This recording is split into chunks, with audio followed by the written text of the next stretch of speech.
अस्सलाम वालेकुम फ्रेंड्स, एक बहुत बड़ी डेवलपमेंट सामने आई है। तहलका खेज खबर है सऊदी अरबिया की तरफ से।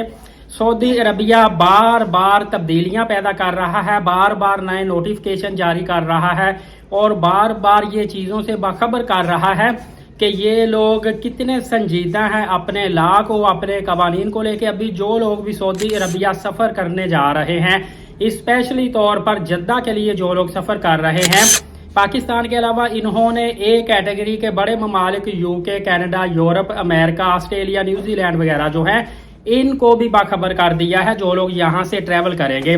विजिट वीज़ा वालों पर एक नई पाबंदी आयद हो चुकी है और ये पाबंदी हज को लेकर आरसी तौर पर है। परेशान नहीं होना कि ये पाबंदी कब हटेगी, जैसे ही हज खत्म होगा पाबंदी हटा दी जाएगी। और एयरपोर्ट इमिग्रेशन को भी बाखबर कर दिया गया है, गाका का नोटिफिकेशन भी जारी कर दिया गया है। मैं सामने स्क्रीन पे भी चलाऊंगा, गाका की ऑफिशियल वेबसाइट से जाके आप ये नोटिफिकेशन देख भी सकते हैं और डाउनलोड भी कर सकते हैं। इसमें बताया गया है कि पहले 29 अप्रैल लास्ट डेट थी ना उम्रा वीज़ा वालों की, इन्होंने अब 23 अप्रैल कर दी है। इन्होंने कहा है 5 दिन पहले इनको इनखला करने का ऑर्डर दे दिया है कि 23 अप्रैल 2025 से विजिट वीज़ा, फैमिली, बिजनेस, उम्रा वीज़ा इनको इन्होंने कहा है कि फौरी तौर पर इनखला कर जाए वरना 10,000 रियाल जुर्माना होगा। अलबत्ता इकामे वाले जो लोग हैं वो अभी उम्रा अदा कर सकते हैं क्योंकि मक्का में एंट्री जो है वो 29 अप्रैल से बंद होगी। जो मतलब कि सऊदी अरबिया में रहने वाले लोग हैं या इकामा होल्डर हैं उनके लिए एंट्री 29 अप्रैल के बाद बंद होगी।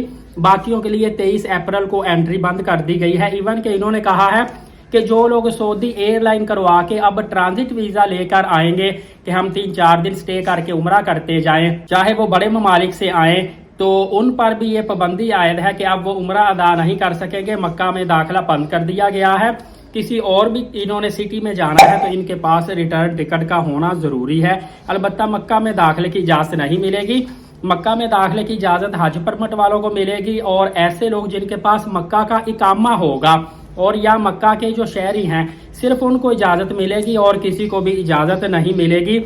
और ये भी ऐलान कर दिया गया है कि हम नुसुक एप्लीकेशन को आर्जी तौर पर फ्रीज करने लगे हैं। मतलब आर्जी तौर पर नुसुक एप्लीकेशन में किसी भी किस्म की परमिट को, उम्रा परमिट को लेके, होटल बुकिंग को लेके, ज़ियारत को लेके सर्विस मैसर नहीं होगी। अलबत्ता हज के बाद ये सर्विस दस्तयाब होगी। फ्रेंड्स, आजकल बहुत ज़्यादा लेटेस्ट और तहलका खेज खबरें आ रही है, इनसे आपको लाजमी चाहिए बाखबर रहें ताकि आपको किसी किस्म का भी सऊदी अरबिया ट्रैवल करने के लिए मसला मसाइल ना हो, इवन के नए सीजन में भी मसला पेश ना आए। अगली वीडियो में आपको मैं बताने लगा हूँ कि आप अगर उम्रा पर जाएंगे नए सीजन में मुहर्रम से लेकर आगे रमज़ान शवाल तक, तो मतलब कि पूरे साल में आप उम्रा पर जाते हैं 14 दिन, 21 दिन, 28 दिन, तो इस पर आपका उम्रे का, खाने पीने का कुल कितना खर्चा आएगा, शॉपिंग का कितना खर्चा आएगा, खजूरों का कितना खर्चा आएगा, मुकम्मल तफसील से बड़ी अहम वीडियो बनाऊंगा। अगली वीडियो लाजमी देखिएगा। नए आने वाले एलीट साकिब यूट्यूब चैनल को सब्सक्राइब कर लें, नमाज कायम करें, नबी पाक सल्लल्लाहु अलैहि वसल्लम पे रोजाना कसरत से दुरूद पाक और कुरान मुकद्दस की तिलावत करते रहा करें। इंशाल्लाह अगली वीडियो में मिलेंगे। अपना ख्याल रखिएगा। बहुत शुक्रिया। जज़ाकल्लाह।